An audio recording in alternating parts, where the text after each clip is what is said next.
Mesdames et messieurs, bonjour, bonsoir et bienvenue dans votre flash d'information. Voici les titres.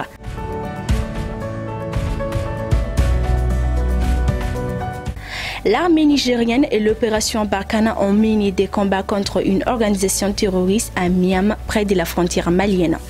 Ensuite, le spectre d'une réhabilitation entière du tronçon Sévaré-Gao. Juste après première session ordinaire 2021-2022 de la Cour d'assises de Bamako, lutte contre les criminalités, 176 affaires enrôlées pour 370 accusés.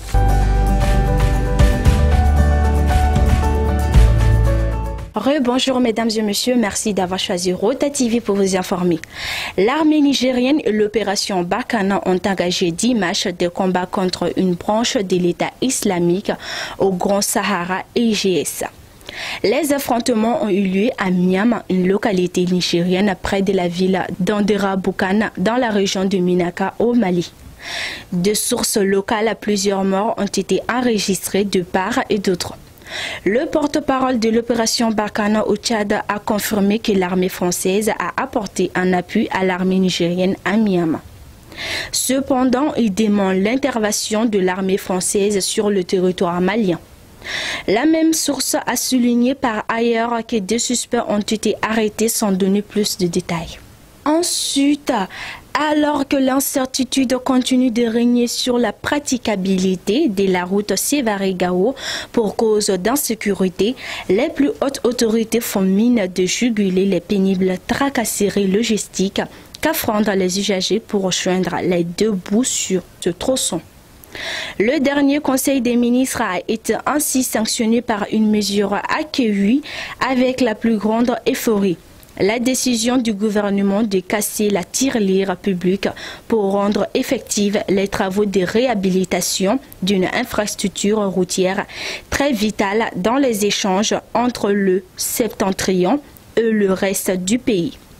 Il est question ici d'un marché de 962,5 millions approuvé par le gouvernement en hors taxe en faveur d'une entreprise dénommée GIC Mali Novec SA pour les simples contrôles et surveillance des travaux sur une infime section longue de 111 km. À présent, les travaux de la première session ordinaire de la Cour d'assises de Bamako ont débuté hier, lundi 19 septembre. Elle examinera 176 affaires pour 370 accusés enrôlés durant cette session. L'ouverture était présidée par le président de la Cour d'appel, Aldjoumagate Diko, et le procureur général par intérim, Ladi Sara, et le représentant de l'ordre des avocats. C'était en présence du secrétaire général du ministère de la Justice et des Droits de l'Homme, Dr Boubacar Sidiki Diarra. À présent, l'information en bref. La peine de mort abolie en Guinée équatoriale. Ensuite, les séparatistes soutenus par la Russie à Kherson disent qu'ils voteront sur l'adhésion à la Russie. Après, le Sénégal cherche à garder ses meilleurs bacheliers sur ses terres.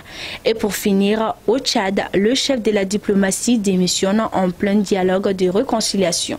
Ainsi prend fin ce flash d'information. Merci de l'avoir suivi. Je vous donne rendez-vous pour une prochaine. D'ici là, portez-vous bien et surtout, restez connectés sur Rota TV.